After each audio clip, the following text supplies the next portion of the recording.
That's for this. That works. Yeah. All right. Why don't we go ahead then? All right, we're good? Great, thank you. Thanks for the opportunity to present on this today. I present with the official UVM disclaimer.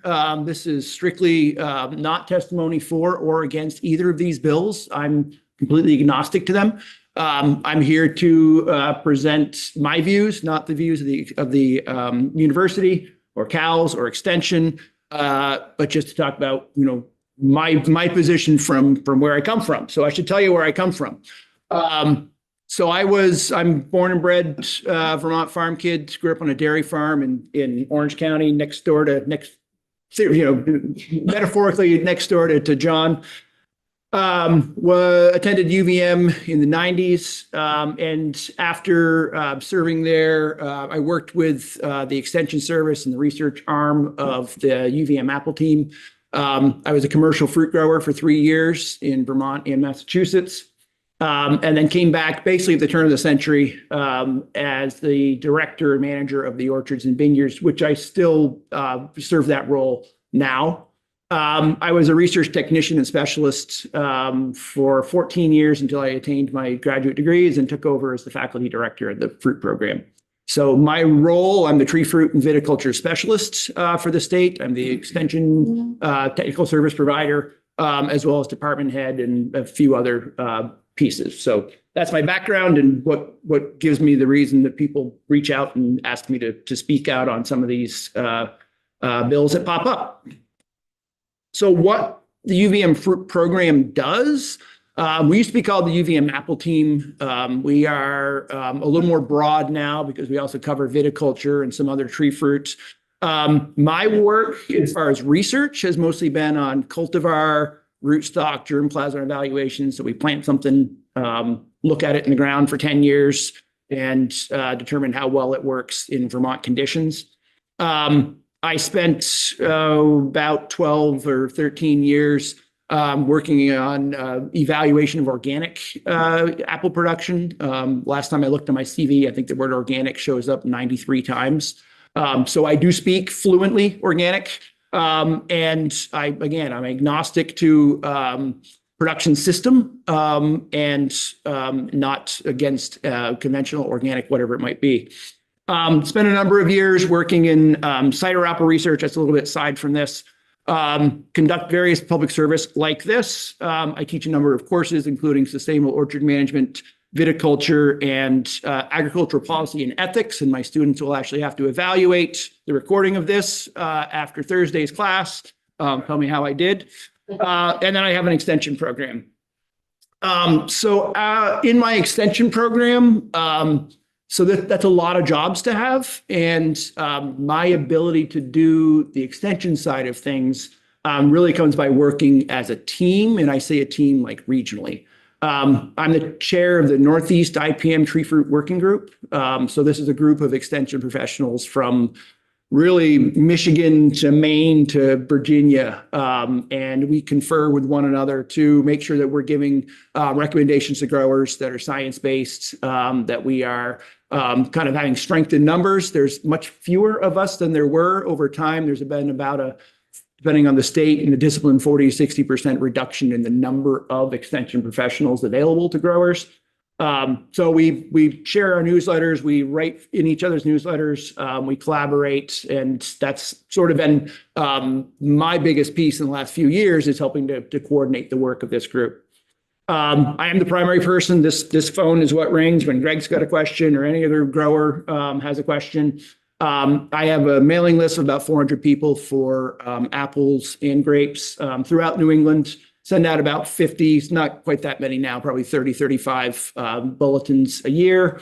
Pull together the annual meeting of the Tree Fruit Growers Association, the Grape and Wine Council, and work regionally. So that's establishing sort of my background. Apples. And so I'm specifically talking about apples for the rest of this. Apples, when we think back historically about Vermont agriculture, you always think of milk, you always think of maple. Apples was, and to some degree still is, really the third largest crop. And really the third one that is, and the last one that is actually produced in enough quantity to export out of the state. Before 1995 or so, late 80s, early 90s, Vermont was shipping about 1 million bushels of apples anywhere from England to Texas. We had a robust, I wouldn't say robust, we had a steady export market. We were putting apples on trucks going to grocery stores, and that was about 85% of our production was wholesale, large scale production. When I look at data, you can see that, there's a reason why my data ends in 2017, and that's when the New England Ag Statistics Service stopped collecting granular level data. If I ever get some funding to do a new strategic plan for the apple industry, which we did 13 years ago, we intend to update these data with some local data. But I can tell you from my experience, our bearing acreage is down to probably 1,300 to 1,500 acres now, depending upon whether or not one or two of larger orchards goes out of business any particular year or takes blocks out of production, I should say. That's down from about 3,000 acres when I started in this business in 1995. So we're about half the size in terms of acreage. Just like with dairy, the analog is very similar. The value is almost the same. So we have fewer people producing almost as much value in apples, not as much volume of apples. And that's because we've switched from about 85% wholesale to 75% retail. And those retail growers are fetching a much higher price than someone who's putting it on a truck and expecting to get a check from a packing house. So we're capturing a higher price. I think we're seeing more kind of embeddedness in the communities in terms of how we relate to customers.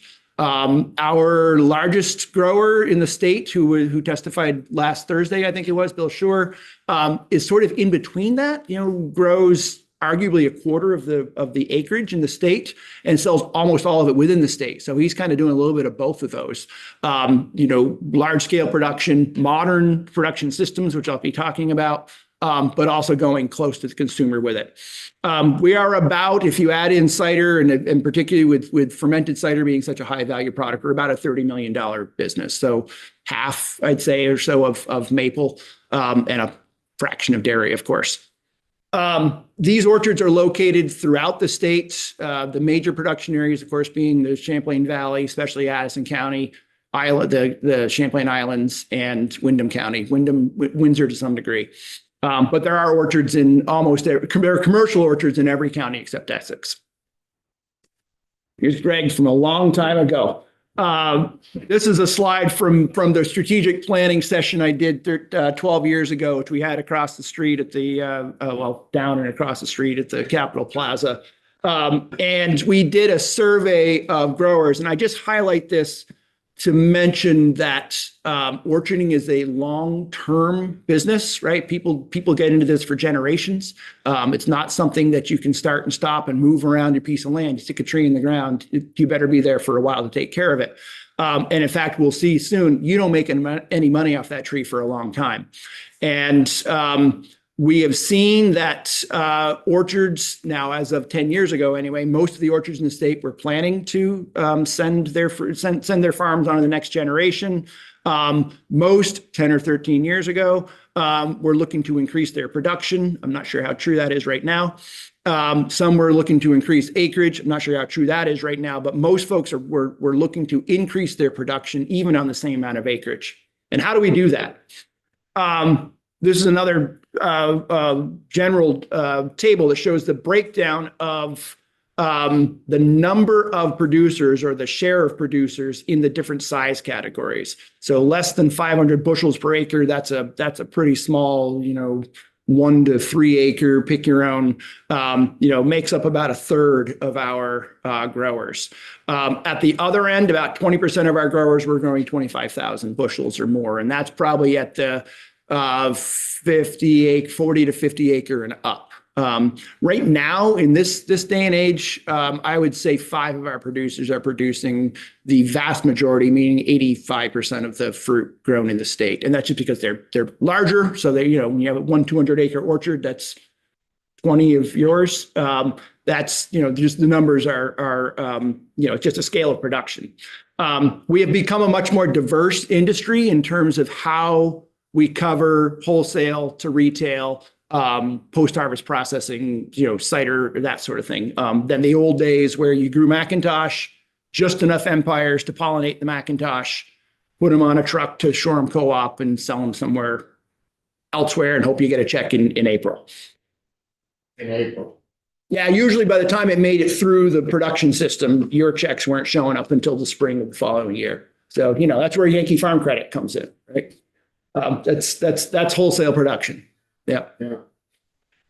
So orchard systems, when I talk about systems, this is a graphic I pull from a textbook it's over 30 years old.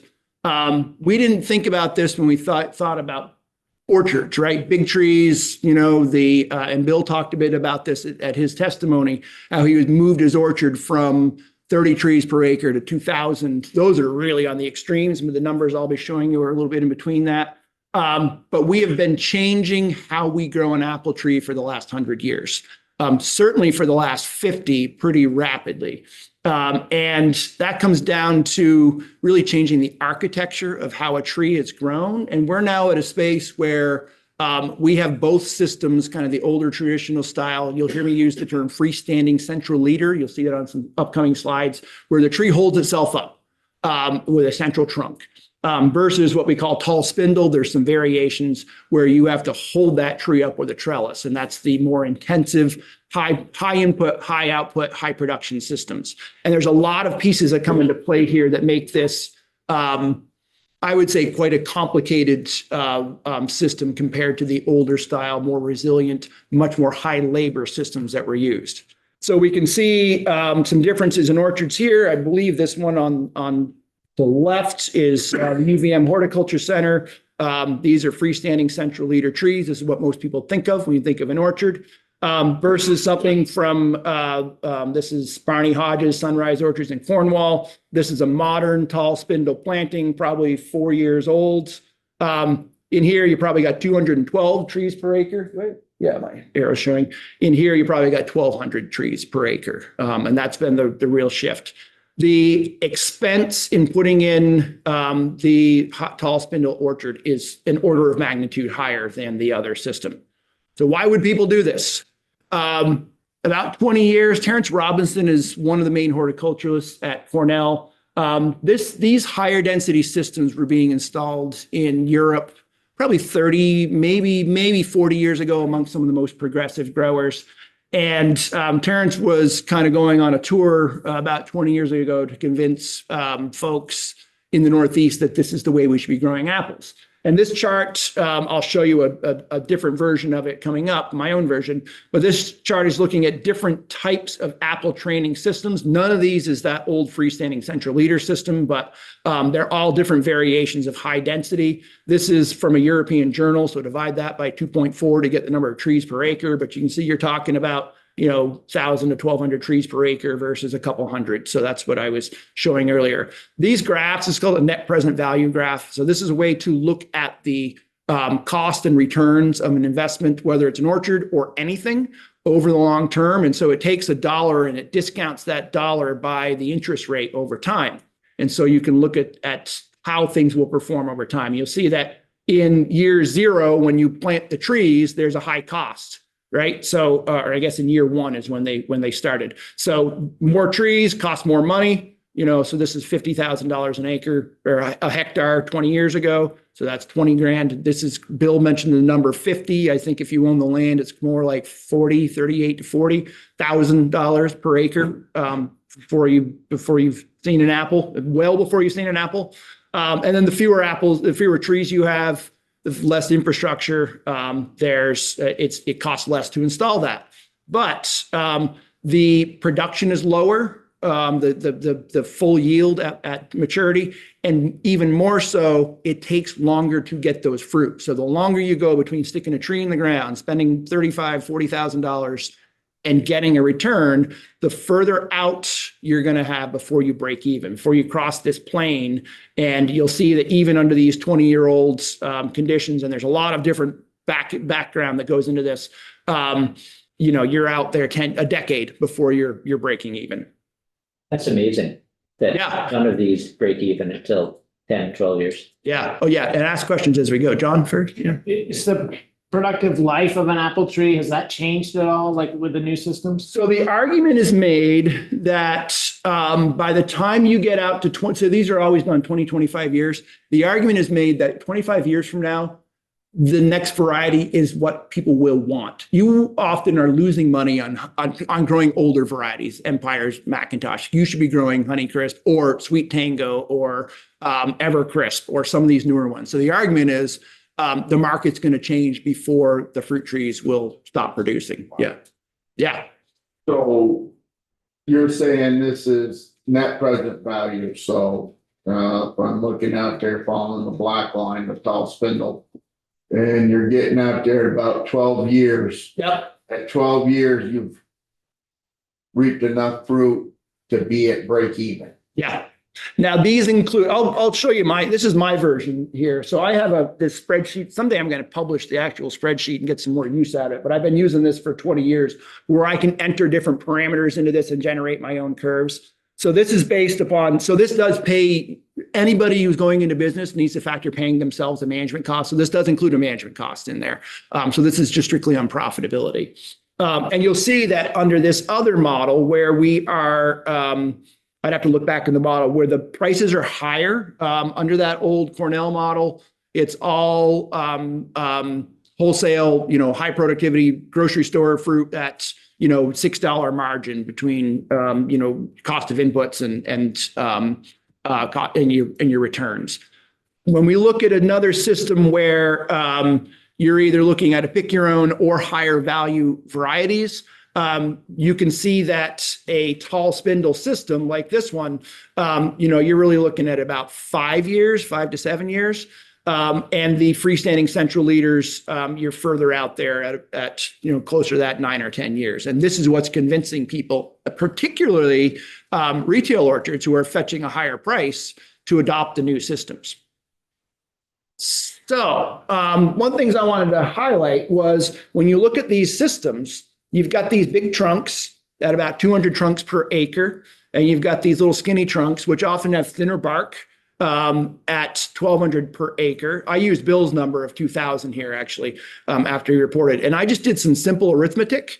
If you look at the trunk diameter, the length of what I call the vulnerable shank. So this is basically what's below the snow that could be fed on by voles or hit with an herbicide boom or something. This is where I talk about this. This is about trunks. It's not necessarily about the materials. And you multiply that by trees per acre. The tall spindle has about 2.5 times as much vulnerable trunk area as the older style systems. Also, the older style systems tend to get shaggier, thicker bark, so they tend to have a little bit more resistance. They also, because they have a greater circumference, if a vole, which is a field mouse, is what feeds on the trunks, which matters for herbicides because ground cover encourages vole habitat. If a vole chews on this much of a trunk, and that's your whole trunk, the tree's dead. Whereas if it chews on this much of a trunk and you got a 6-inch trunk, then the tree can usually survive, or you could graft around it to help it to survive. So we have substantially increased the vulnerability of trees by moving to these smaller systems. We also have there's a whole body of research, and I always fall back on Ian Merwin, who was one of the other Cornell pomologists who spent 30 years, basically spent his entire career studying ground cover management systems. I'll go into some of his slides. I could have pulled out of a number of his papers over time. But the first thing we look at is just basic agronomy. Weeds reduce the growth of your crop. And we can see from one of his papers from about 15 years ago, looking at different ground cover management systems, including mulching, but looking at sod, so mowed sod, a post-emergent herbicide, pre-emergent herbicide, we could see a substantial reduction in growth, total biomass, in a grass-based system where you didn't have any weed control. We'll look at those other components in a minute. This is a really messy slide, but I wanted to just mention another trial that was done at Cornell about 12 years ago. The main thing to look at here is they were looking at a whole bunch of different herbicide treatments versus an untreated control. This is the main thing I want you to get at, which is what matters. An untreated control in terms of TCSA, that's trunk cross-sectional area, size of the trunk, apples per tree, bushels per acre, you can see not treating your weeds versus any of the weed treatments has a substantial decrease in productivity. So we need to control weeds in these high density systems. And this happened across 2 different orchards. And the level of weed control basically is correlated to the profitability of the particular orchard. Yeah. So if this was an organic orchard, Mm. how would they factor into this? We have, so the vast majority of organic orchards in the US are in the high desert of Washington State. We have some in. We have some. One, I know. We have a couple. Yeah. And they are much lower in productivity in terms of bushels per acre and yield. It's less than 1% of the acreage in the state for a lot of reasons.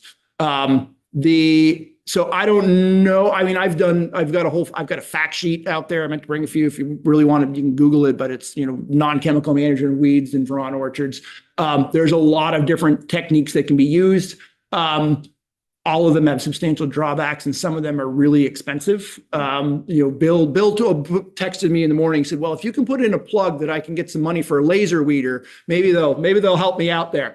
And I don't know how much laser weeders go for. It sounds expensive. Oftentimes organic orchards wind up outgrowing the weeds by using larger rootstocks and older style systems. And end up having to wait that 15 years to reach profitability. That's the trade-off. I say that as if there's enough of an N to make generalizations. There's really not. And you can read my dissertation if you want, but the conclusion out of it was this might not be the best system for Vermont. It's just we have too many pests, too many things that want to grow under the trees, too many diseases. It's a tough thing. Keep an eye on my time. I think I'll be wrapping up soon. So looking at some of the different ways that you can manage, we mentioned post-emergent and pre-emergent herbicides. Pre-emergent herbicides are not really that common in Vermont. So this is where you apply an herbicide to the soil and that herbicide prevents weed seeds from germinating. And there's a lot of reasons why it doesn't work. We have a lot of moisture, so it tends to wash it out of the root zone. They're expensive. They're very specific in terms of which weeds they manage. And if you are preventing biomass from growing, so you have a clean strip, you're not allowing nutrient cycling and organic cycling to happen.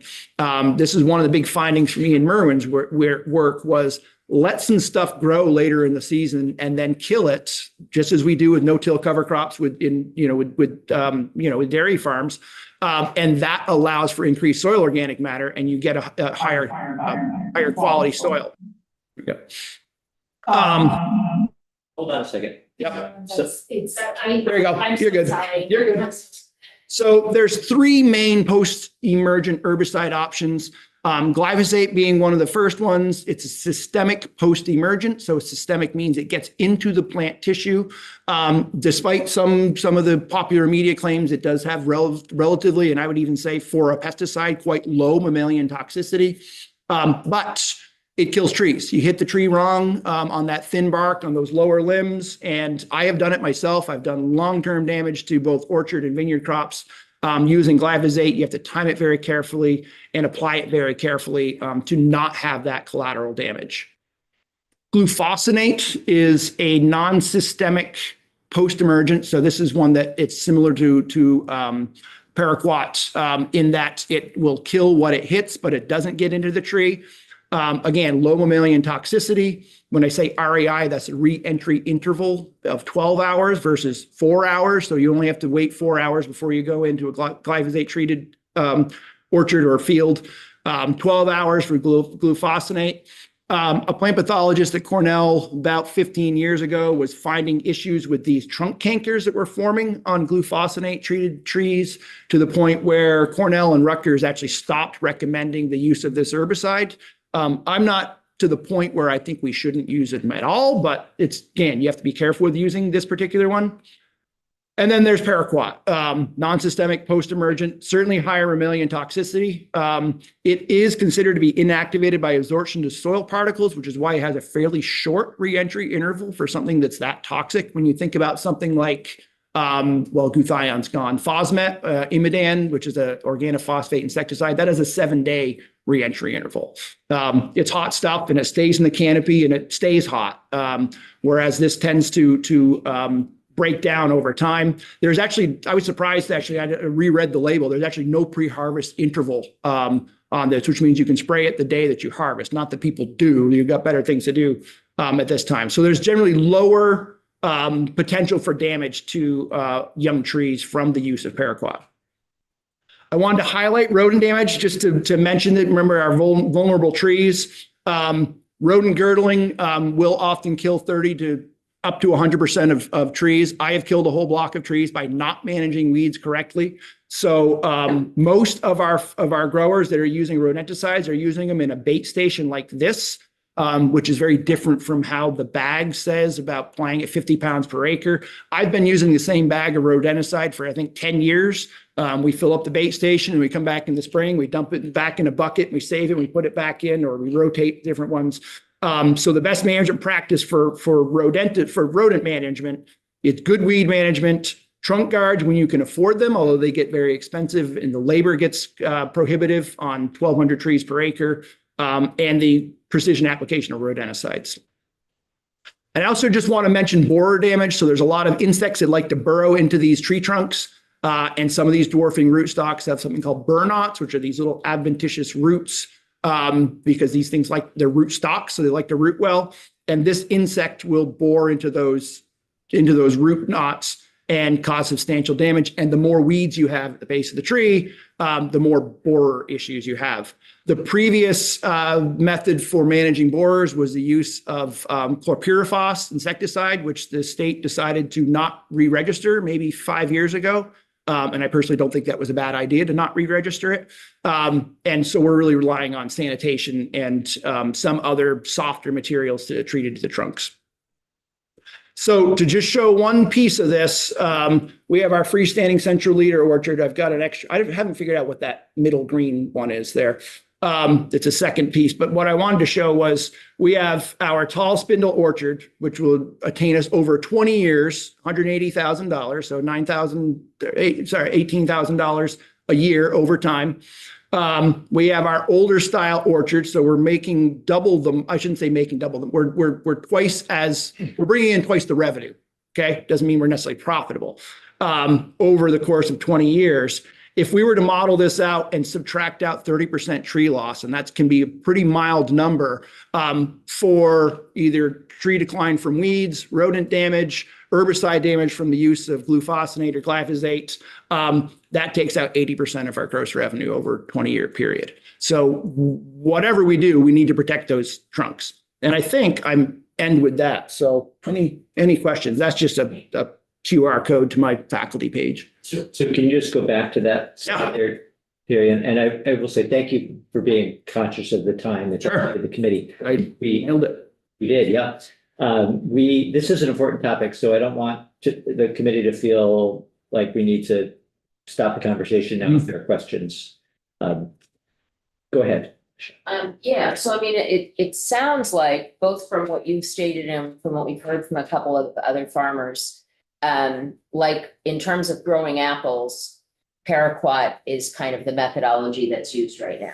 I wouldn't say that. It's one of the methodologies. And I don't know, I've actually never purchased paraquat in my life. I'm a licensed applicator. Yeah. Up until last year. I did all the spraying at the farm. Yeah. And it's the nature of our farm doesn't really lend itself for me to use paraquat. But it is a one of the practices that's used. So I guess I have two questions. Yeah. So I mean, the bill is to limit or eliminate the use of paraquat because of the consequences for humans, mostly Correct. because of the likelihood that there will cause Parkinson's for some folks. Right. And it seems like there's a pretty strong correlation. So I guess so. So the first question is, so that this last slide where you say 30% loss, would that be about what you would expect? If we suddenly said, oh, guess what, paraquat is no longer a tool in your toolbox. You're saying 80% is the loss that would happen to most farms that have been using it. That's a number I picked based upon some experience with having certain years where I've had substantial rodent damage or herbicide damage from using other herbicides. Yeah, So just because you may not be using paraquat doesn't mean you're not going to use another herbicide. yeah. And the use of glufosinate or glyphosate lends yourself to potentially greater damage to the trees. I was in an orchard, this was probably 15 years ago, chatting with the grower, and one of his workers drives by with an herbicide boom going, and I said, "Oh, you're spraying your Roundup." He says, "Oh no, that's paraquat." And I stepped back for a second for a little bit, and it said, didn't we kind of stop using it? There was a time when we kind of did use less of it, and the change to smaller trees, I think, has brought more people in. But he said to me, he says, "Terry, paraquat doesn't kill trees." And that was the piece that to him said that this was something in these systems that, and this is a wholesale grower, putting all of his fruit on a truck and sending it out. And so a very different set of market conditions. And he said that the risk was too high to switch to one of the other So what herbicides. percentage of apple growers do you think do use paraquat right now? I don't know, but I have been hearing the 100 gallons that people have been throwing around, which sounds like a pretty small amount compared to a lot of the other materials that are used around the state. So I honestly don't know. I know that I shouldn't say the number of growers, the amount of, well, do I want to say? I haven't done a good survey, so so I don't know. I'll say that. So I see we got a lot of questions. I'll try to be. Navigate. But just to sort of summarize what I think you've just said is there are other tools in the toolbox, but for certain growers growing a certain way, this would be the only effective way to. I don't say there's never one effective way. All of our way that we manage pests, whether it's diseases, insects, weeds, we're always rotating materials, mechanisms.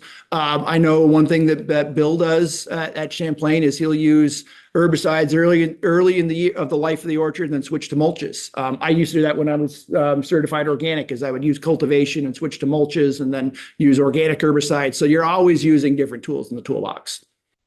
Jeff. Yeah. Bill, doctor, if you would go back to, you had a slide where the holes were doing damage, right? The one where before that, damage to the pumps, or that, Oh, this one? yes. What were you doing with, the one, That one? no, you had that one. That one, yeah. No, you're moving too quick. There's one The glufosinate. Okay. there. Yeah. Yes. You referred to blisters, Cankers. cankers. Yes. So can you, for us, those of us who are not food growers, point out the canker? So the canker Photograph. this is the canker. So this is a dead area. Is that showing? Show you here. Come on. There's a delay between my screen and your screen. So there's a canker right in there. You can see that line. So it's necrotic tissue. And if you cut that bark off, you can see it's just dead. Thank you. So paraquat doesn't do that. Glyphosate doesn't do that. Glyphosate kills trees a different way. But this is something that was found, and it doesn't happen all the time. People do still use this, particularly certain varieties that are more prone to this. Drought stress trees are more prone to this. But it's enough that, like I say, the professionals at Cornell and Rutgers for a number of years just said stop using glufosinate, which we thought glufosinate was going to be a replacement for paraquat. It was, safer to people, had the same sort of action, but then people were getting concerned about this. And younger stock than that? Younger stock is always more susceptible. Yeah, it's just thinner bark. Yeah. Yeah, thank you, Jim. Terry, couple questions. So other contact herbicides that you use, post-emerge herbicides, I'm licensed. Dicamba, one of them to control your. No, it's a broadleaf herbicide, so it'll damage the trees. So I don't know. Even if you don't spray it on the foliage. Even it volatilizes. Yeah. Okay. All right, and I saw you had Prowl up there, wasn't it? Prowl, so yeah, some 2,4-D is used at times. I mean, some of those, AIM is another one. Those are selective herbicides. And so if you have one specific set of weed issues, but often we're dealing with multiple weed issues. So there are some others, but they're less commonly used. And, what do organic people use for herbicide beside mulches? They using things like copper sulfate? Not as an herbicide. They might be used as a fungicide or a bactericide. Actually, the vast majority of, remember, there's less than 1% of our orchard acreage is certified organic. So it's hard to make generalizations there, but most all of us apply copper sulfate first spray of the year as a fire blight management. It's a certified organic material. That doesn't mean that conventional or non-organic people can't use it. So yeah, I know where you're going on that one, but it's not a commonly used herbicide. Okay. Right. Representative Burt? Yeah, I just wondered, Terry, Cornell's recommendations these days, I mean, Cornell used to be the go-to, and I'm guessing it still is for the Northeast for Yep. recommendations. I remember them recommending that paraquat be used at least for the first 3 years for their trees. I noticed Bill Sure said the same thing, that's what they do with their young trees.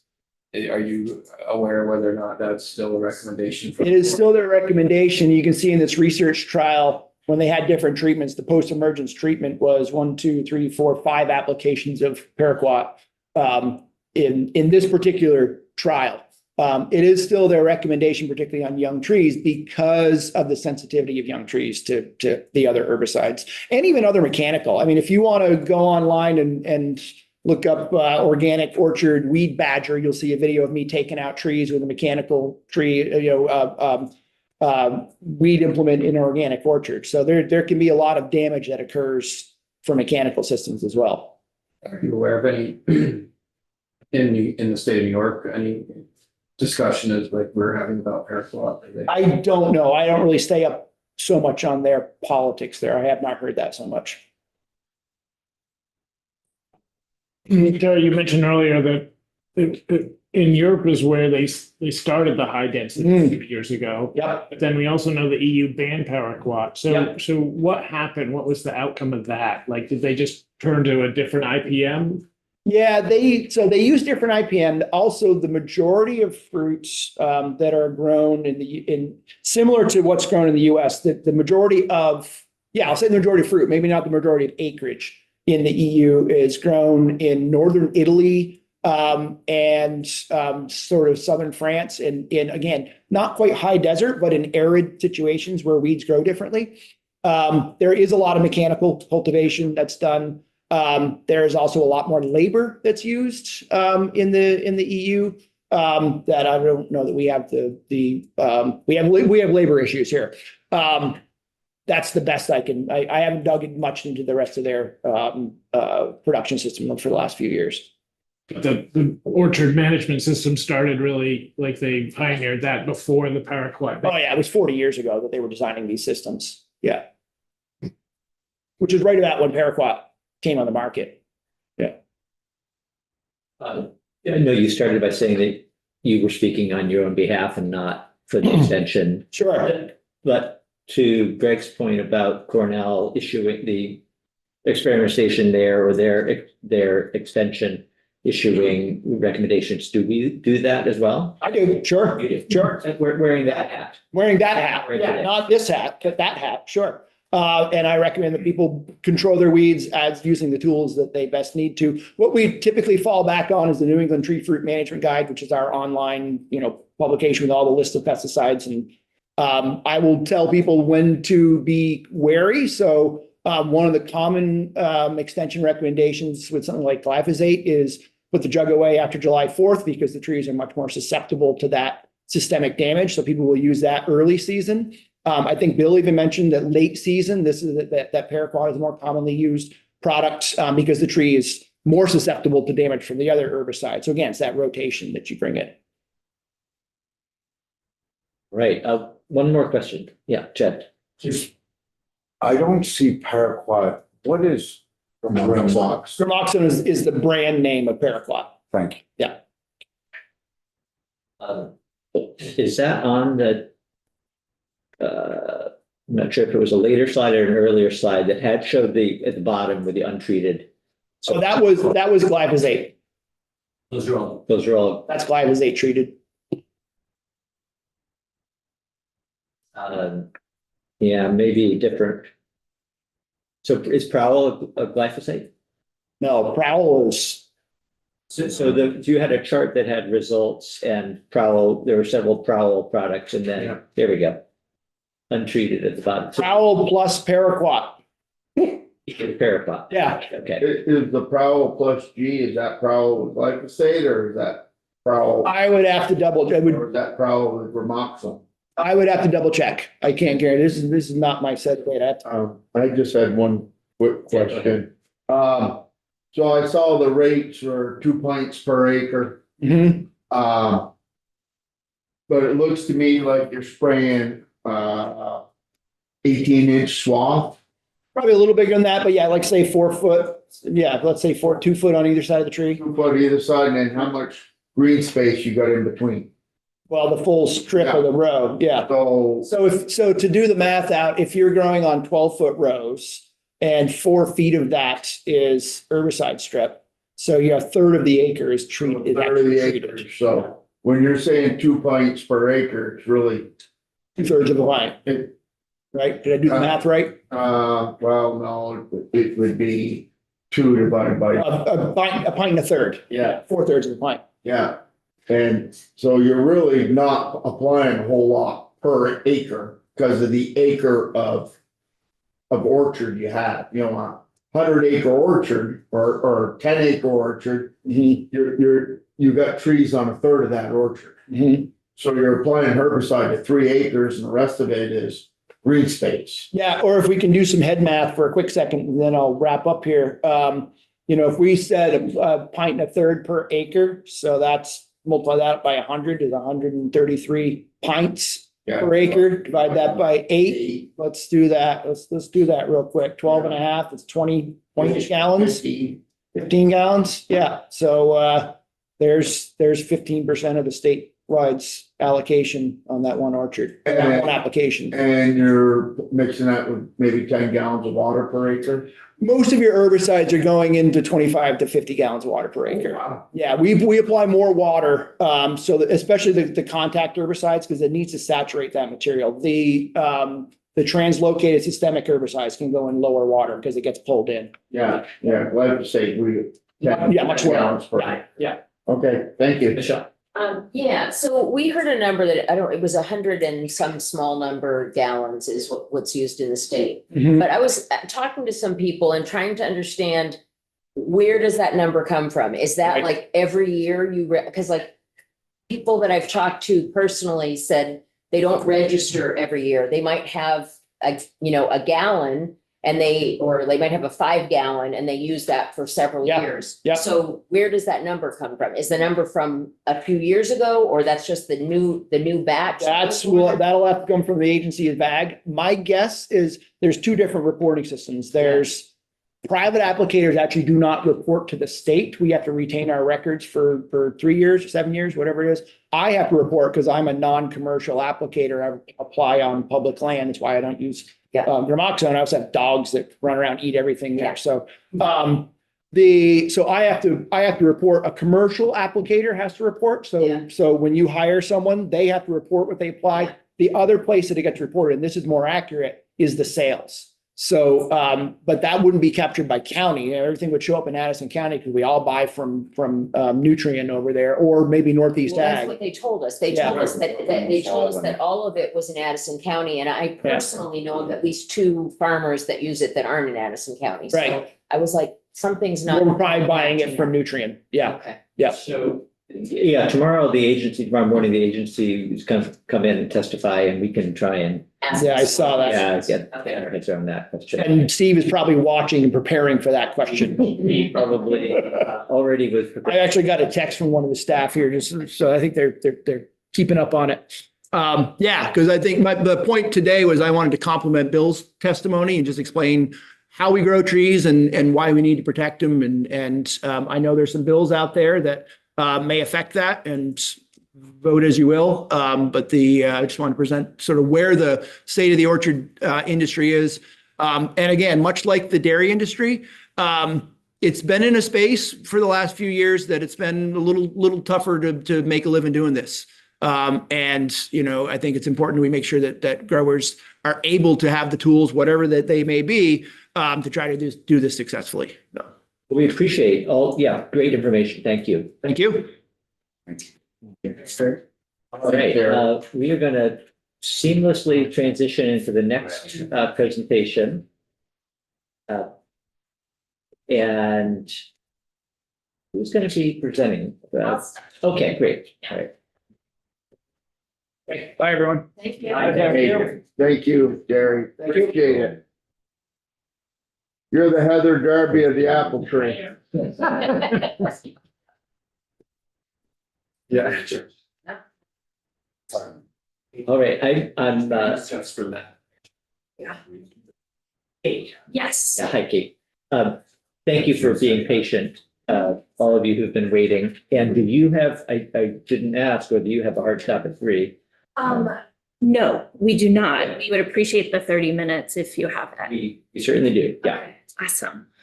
Could you make me able to share my screen? Thank you so much. So we're going to, while Kate's setting up there, we're going to hear now a budget request from the organization Serve, Learn, and Earn, which we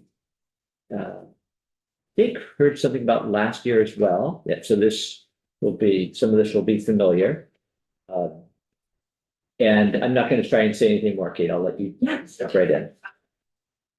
Well, thank you so much, Chair Durfee and committee, for having us this morning. My name is Kate Gluckman. I am the Director of Development and Communication at Vermont Works for Women. I'm coming to you with my Serve, Learn, Earn hat on.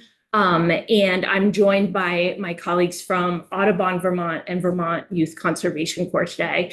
My role is to share with you a little bit about our collective impact over the last year. And then my colleagues are going to dive deeper into the details of their program and how they align with your mission as a committee and the overlap there. So just a very small reminder about who Serve, Learn, Earn partners are. You can see them up on the screen. We work really closely with our colleagues at the Agency of Natural Resources, at the Department of Labor, and our AmeriCorps programs here. So the mission of Serve, Learn, Earn is to provide paid, high quality training and workforce development programs across the state. And what's unique and actually a little bit rare is that we do that as a collaborative. So these are 4 nonprofits who are working together. And what that does and what that provides for Vermonters is an increased depth of services, the ability to stack and connect training, and more connected programs and initiatives with our educational partners, as well as our employer partners, which I'm excited to get into. For the state to achieve its climate, its natural resource management goals, its ag-related goals, we believe workforce development is a critical piece of that, and that's why we're here today in front of your committees. I imagine you must all have whiplash going from apple tree growing to workforce development. So please just ask questions as we go along. We'd love to do that. Before I dive a little bit deeper, though, I did just want to take a moment of appreciation and gratitude for the committee. We've been a state funded through the legislature since 2021. And you have been an integral part in our success and allowing us to expand, allowing us to serve Vermonters in each of your communities. And we're excited to share the success that we've had over the past year and much to the debt of the legislature. So thank you for the time today and for the past support. Really quickly, Serve, Learn, Earn provides a continuum of programming. And so this is really unique for a workforce development umbrella organization to have programming that both starts with our high school students and goes all the way through supporting are adult Vermonters who are looking for immediate placement into employment. And we build transferable skills, we build technical skills in the fields in which we train, and we are connecting with community and employers. So those that is a critical part of our cohort-based training program. So we have 14 programs, and there are 3 things that are true about every single Serve, Learn, Earn program. And it's in our name, right? Is that our teaching and our participants are learning technical skills that make them valuable to our employers here in the state. They are earning funds or earning stipends or wages as they participate in our programming, which makes it extremely accessible to any Vermonter. And then there's a service component. And service is a vehicle in which our participants are learning the skills, are learning how to be a professional in the workplace, and are having impacts in our community. And I'm going to show you a lot of the projects that we do. But when you think about the return on investment for the legislature, that the outcomes of those projects, as well as the workforce development outcomes, are really critical in that calculation. So in the last year, this map that I'm showing here, this is the location of all the participants that we serve. We served nearly 550 participants last year. You can see that 61% of them are between the ages of 15 and 24. So we really have a target of our young Vermonters. And why is this critical? This is critical because we know that in Vermont, we actually have a very high school graduation rate and a very low matriculation rate into college. And so where are our young Vermonters going and what are they doing? We know that for our young people in the state, having continuing education and training past high school is a critical component of them being economically successful. But we also know that so many of the jobs in Vermont actually don't require a college degree. And so having training accessible programs in their backyards to help them transition from that educational system into the workplace is critical. We also are serving a lot of people, a lot of adults who have many barriers to employment. So that might be poverty, it might be justice involvement, perhaps they're in recovery. Being in a rural community is actually a barrier to employment, right? Because of our lack of transportation. So our programs understand those challenges and work with folks to overcome those. So many of our programs are provide IRCs, which are called industry recognized credentials. So for this committee, a really important one in the forestry industry, right, is that game of logging. So that's an example of that. That allows someone to get a foot into the door. It allows them to get paid more money. It also allows them to be useful to an employer on day one. These are critical components of someone's ability to enter the workplace. So we are providing opportunities for that training. We have more internal certificates or badges that help people develop those personal professional skills, right? So we hear every year from our employee partners, really, we just want someone to show up on time each day, have a great attitude, and we can train them for the skills that they need in this work. And so being able to have those personal qualities and attributes is critical. And then some of our programs also provide college credit, high school credit, or continuing education units, which is important for our folks still in education. This map is a map of our collective projects that we completed this past year. We completed projects in over 270 projects in these 8 buckets. So for your committee, probably the ones that are most interesting to you are our habitat assessment and improvement projects. So those we're looking at forest resiliency, hazardous tree removal, we're removing invasive species, working a lot on our public lands, our state and federal lands, as well as in our state parks. We do a lot of outdoor recreation projects with VYCC in Audubon, Vermont. We do flood recovery projects, as well as food security. So we have projects in each of sort of your buckets of purview in this committee. Can you say something about the food security projects that? I could, but I think, Breck at UICC will touch a lot on it. Yeah, absolutely. We work with over 300 employers each year across the state of Vermont. These are just a sprinkling of them. But each of our programs engages local employers to make the connections between their participants and our employers. Many end with a warm handoff into employment. Most of our programs offer like a paid work experience where you will be connected with an employer to do a week or 2 weeks training with them. It's free to the employer. It's sort of a no risk opportunity to engage with a potential employee, see if they're the right fit. That is a really tremendous added value that we bring to our employer partners. And we continue to get to work with new ones as our programs rotate around the state. So we have spent, one of the things that is so critical to our success is our data and being able to come to your committee and others and really share with you what we think our return on investment is. And one of the challenges about workforce development programs is that long-term impact. Is the person employed? Are they economically independent? Are they having a successful career? Those are really hard to capture. And so we've really worked hard on this. So I want to take you through this slide. So this pie chart here, this is what participants tell us their goals are coming into our program. So like I said, many of our participants are young Vermonters. And so some of them are returning to high school, they're returning to college, right? They know that this is perhaps a summer experience or a short-term experience, and then they will finish their degree.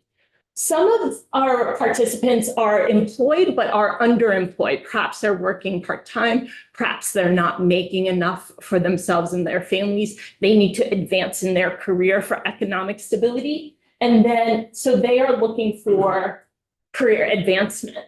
About 50% of our participants are unemployed, and their intention is to use our programs to become employed.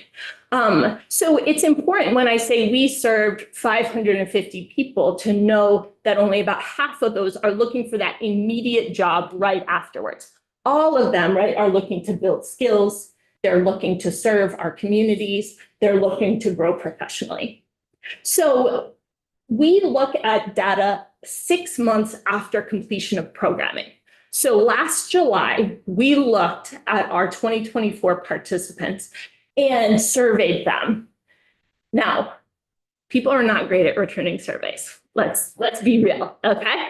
But of the people who returned our survey, and about 170 of them did not, but 99 were newly employed within 6 months.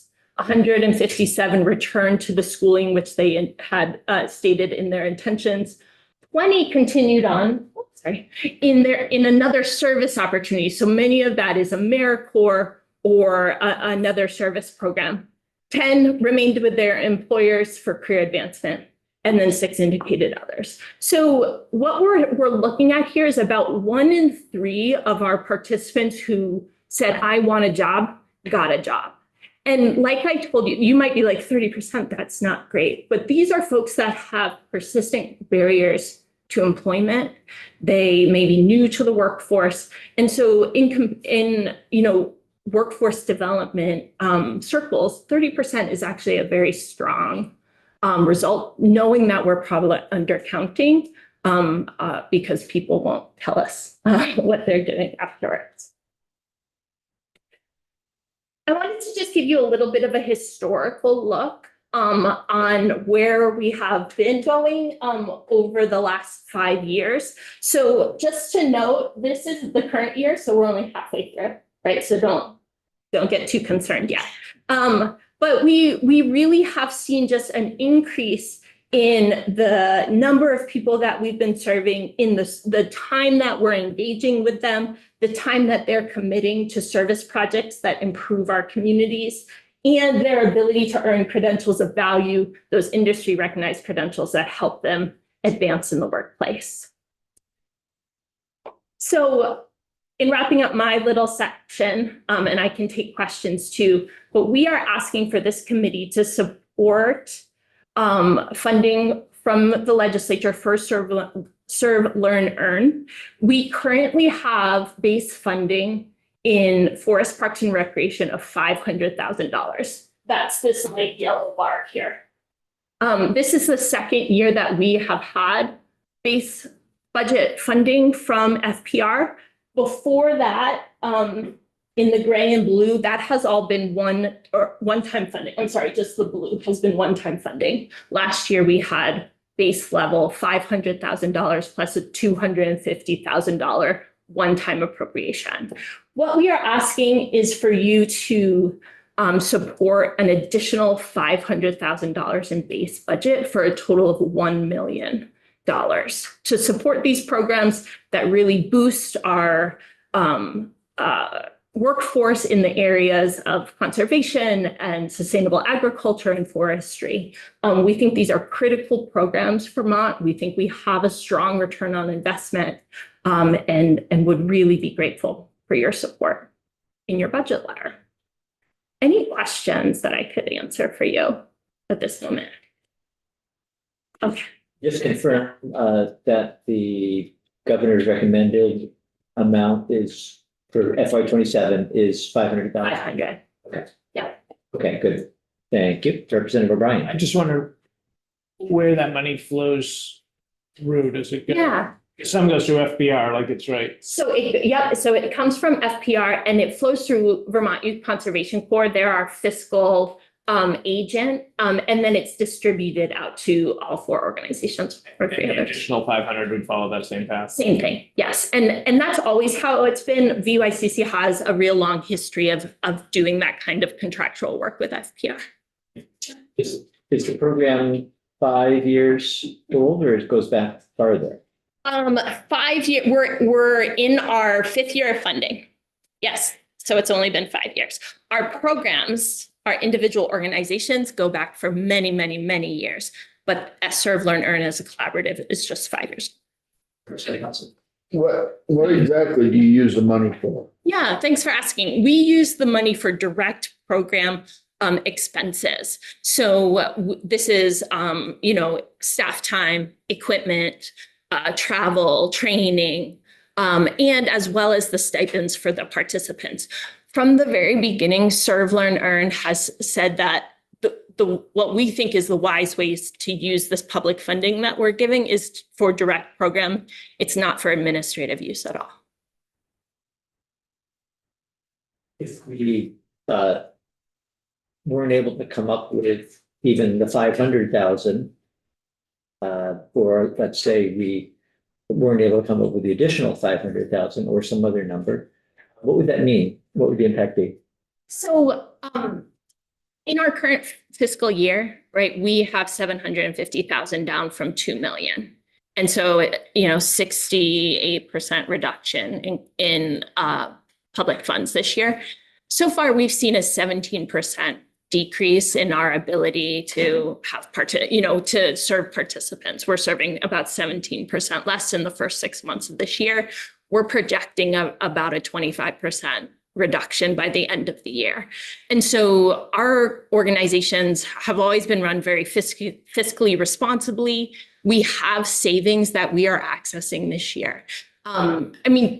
The loss of funding is not simply just from the Vermont legislature, right? We have lost federal funding. We have seen reductions in some of our other revenue, like our fee for service. Some has gone up, some has gone down. So it's a generally very difficult budget landscape for everyone, including nonprofits here in the state. So I would say that we would continue to see a reduction of our ability to serve Vermonters. Do you get any other philanthropic from Vermont? Yeah, there's the philanthropic community in Vermont has been extremely steady this year, and all of our partners have different sort of funding models, but we are getting it from the Vermont Community Foundation. We get it from private like family funds. I think one of the things that is a success marker for Serve Learn Earn is that we've been able to leverage this public funding that we've gotten into some national level funding. So we are in our second year of a multi-year over $1 million investment from an Ascendium Foundation. And they are particularly interested in the work we're doing because it's getting public funding, because they say, oh, the state of Vermont is saying this is a good program, and because of our statewide reach. So we really see that where nonprofits can be useful in this kind of public-private work is our ability to bring that philanthropic funding in. And so we're really proud of that. Yeah. Yeah, go ahead, John. Is this sort of a co-ask with like House Commerce, for example, because it's job development? Yes. So we have asked House Commerce will testify with them tomorrow. We're also in House Environment as well. Yes. Mm-hmm. Yeah, absolutely. Right, so Let me pass it along. our organizations, yeah. Yes, I'm going to pass it to Jeannie from.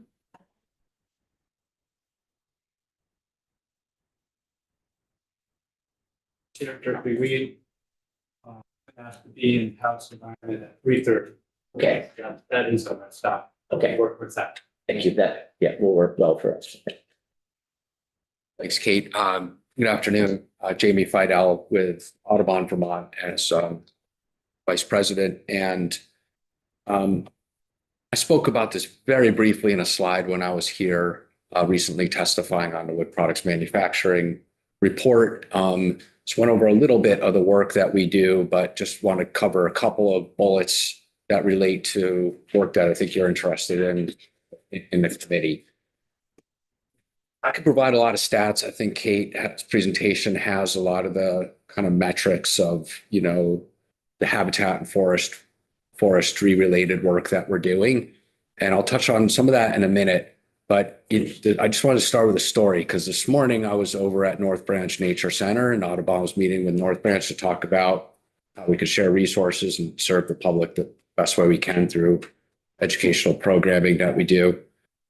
And went around the room and people were introducing themselves, and young woman Annie mentioned that she works full-time with North Branch as an educator and had gone through this program with Audubon and is now employed. So it's just one of the many success stories where you actually see how this program makes a difference. People are actually getting jobs into careers that they're interested in because of the experience that they can get and the investment that they've gotten through this. Other employees that have gone through this have gone into work for like Red Start Forestry, who does work with landowners and forest management plans, implementing current use plans. A lot of our work is centered around teaching skills on how to work with landowners related to our forest management work in Vermont. So whether that's habitat improvement work, we have a lot of work that we're doing with sugar bush owners, trying to really advance, trying to maintain healthy forests that are both serving the economic interest of the sugar bush managers, but also doing it in a way where the forests are going to be resilient over time. And so addressing climate change issues, trying to manage for healthy bird populations, looking at how to manage more complex and diverse forests while also having the economic return that they're looking for.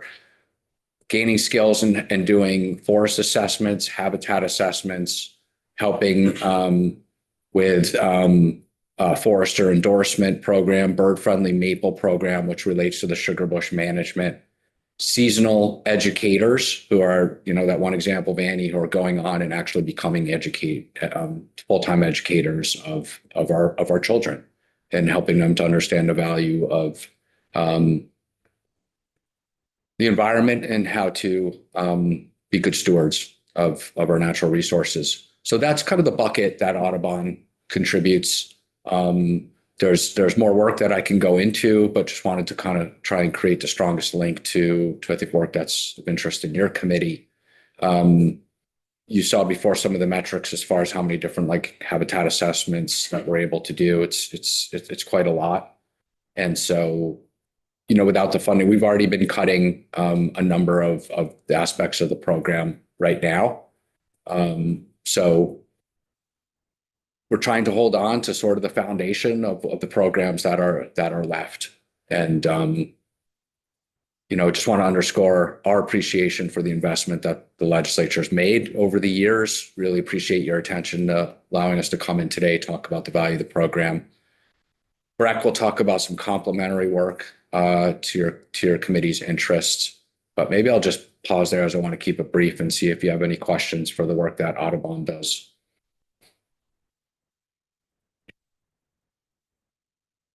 Questions? All right. Thank you, then, Shane. Okay, thank you.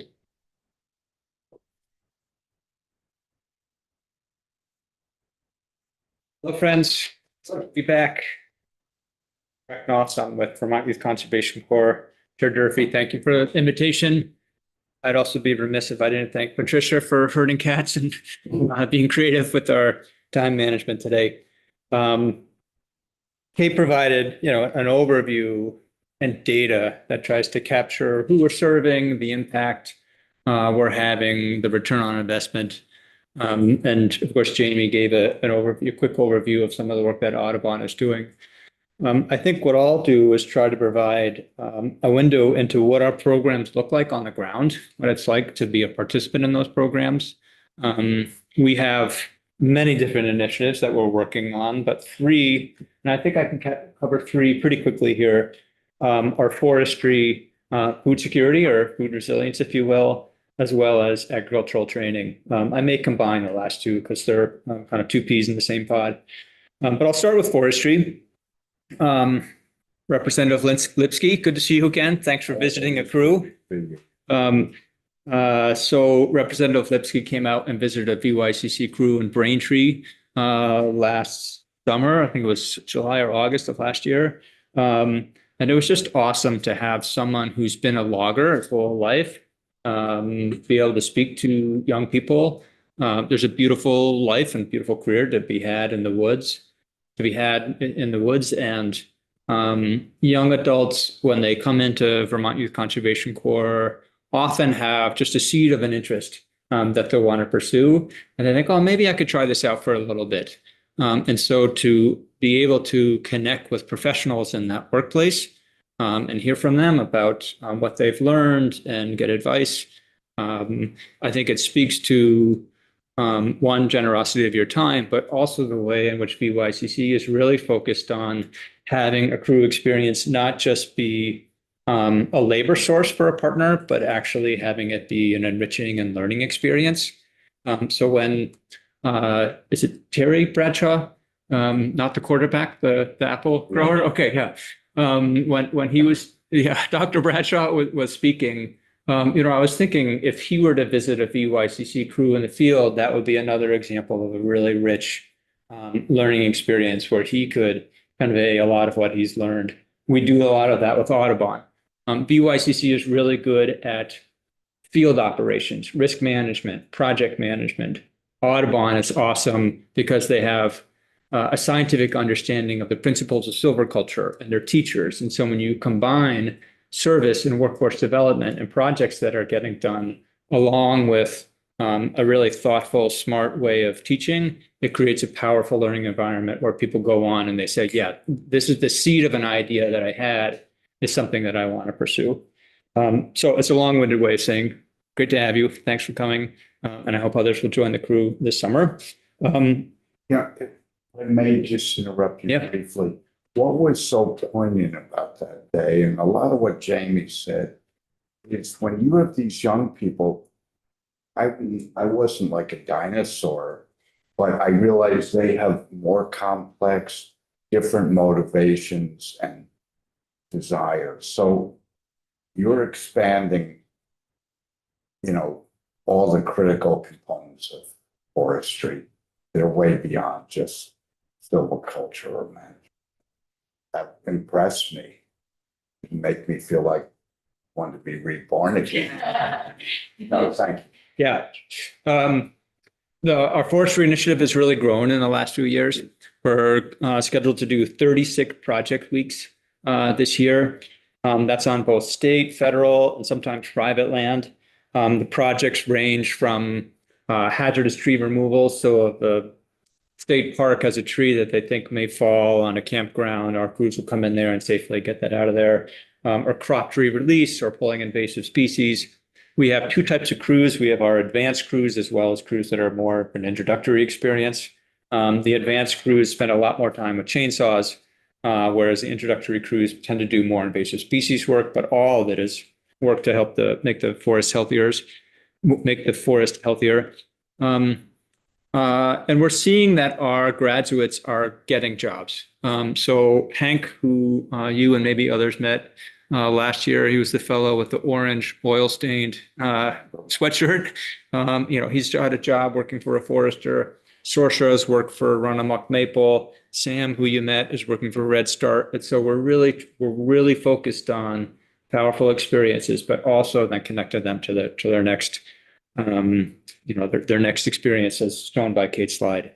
So let's pivot here and talk about food security. At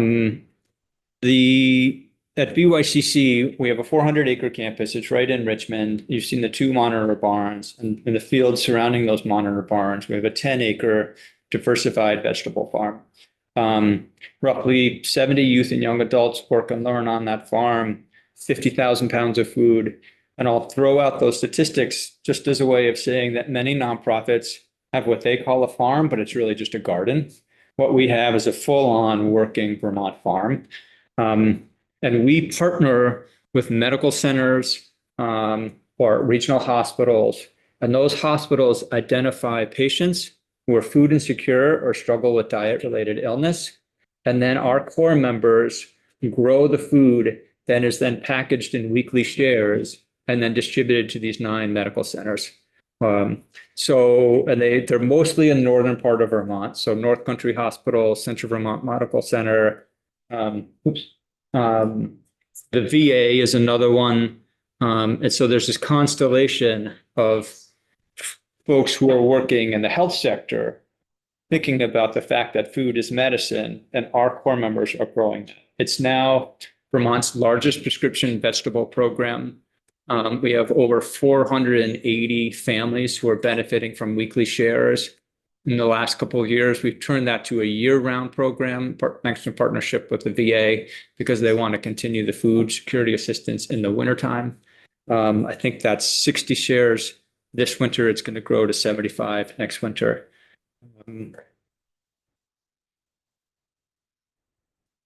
I was going to pivot to agricultural training and leadership, but Representative Boss Lund, did you have more questions there that you wanted to learn more about? No, that's super interesting. I didn't realize there was that food as medicine component that you guys bring. Can you just say again how people get referred for that? By their doctor. Okay. Yeah. And so it's in a certain geographic region or out of one clinic or something like that? There's 9 hospitals, medical centers, local food shelf, who, when a doctor will see a patient come in, they might talk about a specific ailment, but they also might have a global conversation about health. And it's in those second types of conversation where, do you have enough food? Talk to me a little bit about your diet. That's where we often see a lot of referrals. And then those families go and pick up the shares every week. Yeah. And so it encourages more frequent contact with medical centers. And I think Christine Haddicle, who's our food and farm program director, is coming in to this committee in the coming weeks to talk about food as medicine and some of the new initiatives that are percolating here in Vermont. I think it's this committee. I think we did invite, You did, yeah, okay, great, yeah. Okay. Representative Nelson had a question. Okay, yeah, please. So you're up there in the 2 monitor farms out from 89. How many acres do you have there? The campus is 400 acres. 400 acres. So the rest of that's beautiful soil. I mean, that's Vermont, right? What's the rest of the farmland used for? Is it leased out to a local farmer or? No, so the land that is between the 2 barns and in the fields north of the barns, that's all our property, and we use that for farming. The land that's on the other side of Route 2, that's not our property. That's Okay. that's Darren Pratt's and his son's property. Okay. And then north of our fields is our forest. And we use our forest for training and so we'll run a game of logging course up in there. Quite a few acres in this forest. Yeah. Okay, yeah. All right, thank you. Yeah, Representative Burt. House the participants, or do they drive, or how? It's a mix. Housing is a real barrier to participation. We offer day crews and we offer residential crews. So the day crews, we don't need to offer housing because they are at home. For our residential programs, we offer housing in a tent 4 days a week. So they'll arrive on Monday and they'll be camping out with their crew, and then they'll come out of the field and de-rig on Fridays. If they need housing for the weekend, we have a collection of lean-tos. But we're also seeing participants, folks who say, I can't join BYCC unless they're housing. And so on a parallel track, one of the things that BYCC has done is raise dollars to enhance accommodations on our campus. So all that infrastructure is being built this year. So maybe one of the points to make here is, and it complements Kate's point about philanthropy supporting operations, but philanthropy is also supporting the infrastructure that our organizations have that also support operations and programs. So we're kind of matching state dollars and augmenting state dollars in a few different ways. You need to work your way downstairs shortly, but anything else you wanted to? Well, just reiterate and offer complimentary language to Kate's budgetary request. Exceptionally grateful for the funding that we've received in years past. Last year, we know it was a hard budget year. It felt particularly hard for Serve, Learn, Earn because it was roughly a 65% reduction from previous years. And in spite of that reduction of 60 some odd percent, we only saw a reduction in participants by about 17%. But that trend is going to worsen if funding isn't restored, if it's lessened. And so we know that you all have hard choices, and part of what our responsibility is here is to let you all know what the consequences of not funding workforce development could be. It's going to be the young people don't have these learning experiences. They're not getting jobs. The employers don't have highly trained people. It's a cascading effect. So, and while I'm biased here, finding $500,000 in the state coffers for a really important investment seems like it should be within the realm of possibility. But that's for you all to figure out how to do that. So really grateful. What other questions? Right. Maybe none. Okay. Thanks so much. Okay. We actually don't have any money, that's appropriation. Okay. Well, so what you all are doing though is writing a budget letter, recommendation letter, so to the degree that you could put hyperbolic language in that letter. Yeah. there you go. We have about that much control. Thank you very much. We'll take a very short break here.